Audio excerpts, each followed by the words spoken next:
Kasama natin ngayon si... Bedroom, the goddamn, and repin Etibak Mandaluyong din. Yeah. Congratulations, sobrang laki na nangyari after the finals, di ba? The finals with GL. Kamusta yung experience after nun? The whole experience after it, ano nangyari tungkol sa'yo? Ayun, parang alam mo kahit natalo ako, di ko pakiramdam na natalo ako. Kumbaga yung sinasabi ng People's Champ na narrative, natanggap ko na yun kahit alam mo yun.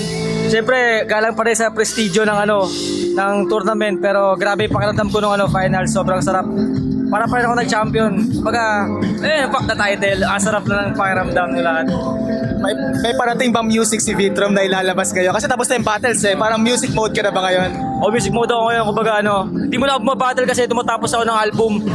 Si Arik, kinukulit ako Minsan, sana mag-gets mo Boss Arik. Babawi ako sa mga next event. Pero ayan, babattle pa rin pero muna. Hinto muna, buwelo muna, balik uli ng gana, gayon. Tapos, mas focus ko ngayon yung music. Ayan. Isa buhay, nilabas na yung di ba, yung mga susunod na babattle. Sinong favorite mo na sa tingin mo na pwede mag-champion doon? Ako sa totoo lang, nakikita ko sa bracket, hindi ko inaabangan yung magka-champion. Inaabangan ko kung paano magka-clash yung mga style nila, kung paano rin lalo yung mga rookie, kung paano sila gagawa ng sariling kwento nila. Paabangan ko yun. Tapos yung mga mas veteranong, mas sementado pa yung nila, legacy nila. Ganun.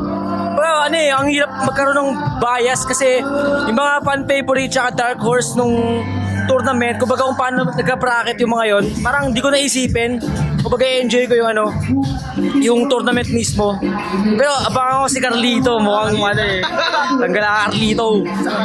Sa mga aspiring artist na gusto mo yung kagaya mo, ano mga payo mo sa kanila? Tuloy lang tapos ang alagaan yung sarili. Kasi totoo lang, ang hirap lumika kapag hindi okay yung mental mo o kung ano man. Kumbaga alagaan ng sarili mo para tuloy-tuloy yung mga inspirasyon na pwede mapulot sa mga ginagawa sa labas ng mundo, labas ng mga kung saan man. Tuloy-tuloy lang, kumbaga alagaan ng sarili, yun ang pinaka. May chance ba lumapag si Vitrom sa Dial 7 Podcast? Baka natin. Maraming salamat. Dial 7 Podcast, Vitrom, let's go.